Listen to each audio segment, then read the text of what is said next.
Hello, Lovelace, and welcome to today's wider curriculum lesson with a history theme. And today, hopefully, by the end of today's session, you're going to be able to explain to me who the first King of England was and how they gained the title. And just to avoid any confusion, no, it's not Bob. Okay, so let's move on and take a look. Now, we know from our last lesson that King Alfred the Great was a good king who led his people well. But he was, remember, just the King of Wessex, not the whole of England. If you remember the story, he took over the throne of Wessex, and as the Vikings invaded, as they headed south, he looked at ways to delay them, to slow them down, to allow him and his people to prepare for battle. And so he came up with the idea of the Danegeld, of paying the Vikings not to invade. And it worked for a little while. They left them alone for a few years, but then there was a surprise attack and Alfred was forced to go into hiding. And when he did come out, then he went to battle with the Vikings and they actually won. But it was a relatively small victory in that Alfred didn't have the armies to push the Vikings all the way out of Britain. Huge numbers of people would have been lost in that battle. And so he sort of came up with a compromise. He wanted the Vikings to stay out of Wessex, but in return, they would get lands in the east of England. And certainly for a while, that worked. So, as I say, Alfred was a great king, but King of Wessex, not the whole of England. So who was the first King of England? Now, it's said that one day, not long before he died, King Alfred called together the most important people in his court. And we can see from this image, when we say the most important people in the court, we're talking about the nobles, but we're also talking about religious leaders, the monks, because they were educated. So we're talking about the most educated, the most powerful, the most wealthy people would join the king in his court. Grey silence for the king. Today, I wish to give this cloak, belt, and sword to my grandson, Athelstan. Now, Athelstan was just a child, and people were surprised he was receiving such a gift. Okay? This is a young boy. And the idea that the king would call together his entire court, all these very important and very busy people were summoned to the court to see a grandfather give his grandson a present. It all seemed very strange. And the fact that the gifts were so inappropriate. I mean, he was giving a young boy a full-size adult sword and a full-size adult cloak, neither of which would fit. The sword he probably couldn't even lift, let alone swing and use in battle. So everyone was very confused until the king stood up and spoke. Today, not even our people here in Wessex know your name, but one day, when you're tall enough to wear this cloak and strong enough to lift this sword, you will be a great king and your name will be known throughout the land. So the king had a premonition, he had a prediction as to what was going to happen in the life of Athelstan. Now, whether people believed it, it didn't matter. It was the king's premonition, it was the king's belief that Athelstan was indeed going to become a great king. But grandfather, I don't want to be famous. I don't want to be a king. So what do you want to be? I just want to be me. That is a good answer, a wise answer. But you will be king. You will be king, but you will always be yourself. Now, historians believe that whilst he was still very young, Athelstan was sent by his father, King Edward, the son of Alfred, to the kingdom of Mercia. Now, King Alfred the Great did pass away, he did die, and his son, Edward, took the throne. And Athelstan was Edward's son. We talked about Alfred being Athelstan's grandfather. So you've got granddad Alfred, dad Edward, and then son Athelstan. Okay.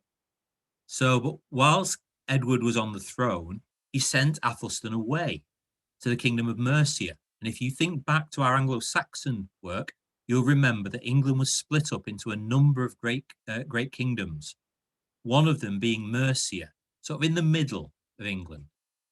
And there he was going to be looked after by his aunt, Athelfleda, Queen of Mercia. Okay, so Athelfleda was the sister of Edward.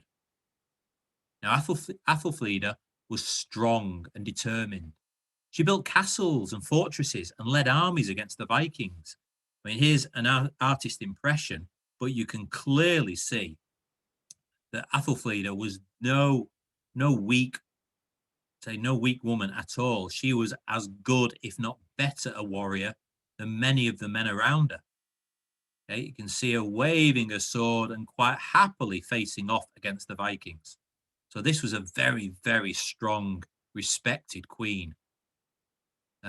So this is where Athelstan was sent to help him grow, mature, and learn. Now, Athelfleda was a powerful queen, but she was also a good teacher, and she taught Athelstan well. She taught him to love books and learning, and her warriors taught him fighting skills. She taught him how to lead an army into war, and she also taught him how to make peace. Remember, we've talked about that in the previous lesson. It's really important that a king has a multitude of skills. It's no good if your king is just a really, really good warrior. They need to be educated. They need to be intelligent. They need to be able to deal with people, both during war, but also during times of peace. Understand how to communicate and how to deal with people. So Athelfleda was able to give him all the skills he might need as a young prince. The fighting skills, yes, but also the education and the learning, understanding people, bringing them together to create peace. So Athelstan grew up to be a strong and wise young prince. And when his father, Edward, died in 924 AD, Athelstan became king of both Wessex and Mercia. Okay? And many called him the ruler of all England. Now, at the moment, he isn't. He's the ruler of two kingdoms. Now, yes, it's quite a big chunk of England, but it's not the whole of England. And he recognized that. Athelstan was a bright young man, and he realized whatever people said, he was not king of England. My lords, we have a long struggle ahead of us before I or anyone can claim to be a king of all England. I have tried hard to make peace across the land, but there are those who still want to fight. An army led by Constantine of Scotland is massing in the north. Scots, Irish, Vikings are joining together to attack us. My lords, we will go to meet them and we will defeat them. Okay, so Athelstan has recognized he's not the king of England. He's the king of two kingdoms, two big kingdoms, granted. But he's not too arrogant to say, I am the king of England. He recognizes and he tells people, look, we've still got a long way to go before anyone is king of England. Athelstan's army met the forces from the north, led by Constantine, at a place called Brunaba in 937 AD.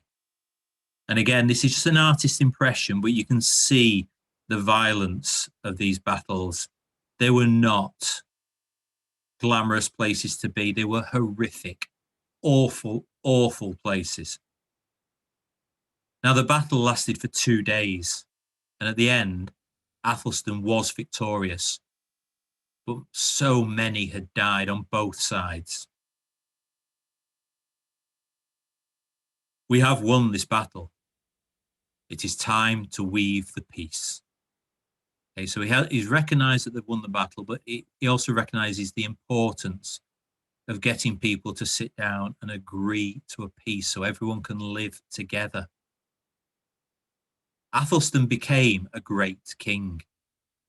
He helped the poor. He passed laws to make the kingdom safer. He built churches and monasteries, and he promoted learning. He even had the Bible translated into English so commoners could access it. But most importantly, he started to bring the kingdoms together. He invited leaders from all over the land to meet with him, and they came. A kind of peace was created, and Athelstan had become the first true king of all England. Right, your task for today is a comprehension type task. Hopefully you were paying attention, but if there are bits of this that you've missed, then please feel free to rewind the video. But I want you to use the information from the lesson to answer the following questions. So 6 questions.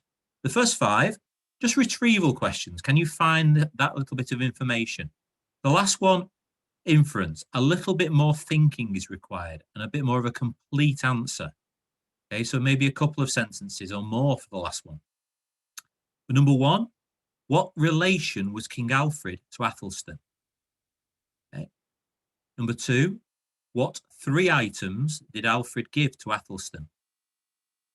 3, Athelfreda was queen of where? 4, who led the armies of the north? 5, which 3 groups made up the army from the north? And finally, why do you think "I just want to be me" was a good answer in the eyes of Alfred? If you remember at the start, that's what Athelstan said when Alfred said he was going to be king. He just said, "I just want to be me." So why does Alfred think that that was a good answer? Okay, so 6 questions, 5 of them just retrieval questions. Find the information for me. And number 6, bit of inference. See what you understand. Or demonstrate your understanding of that part of the story.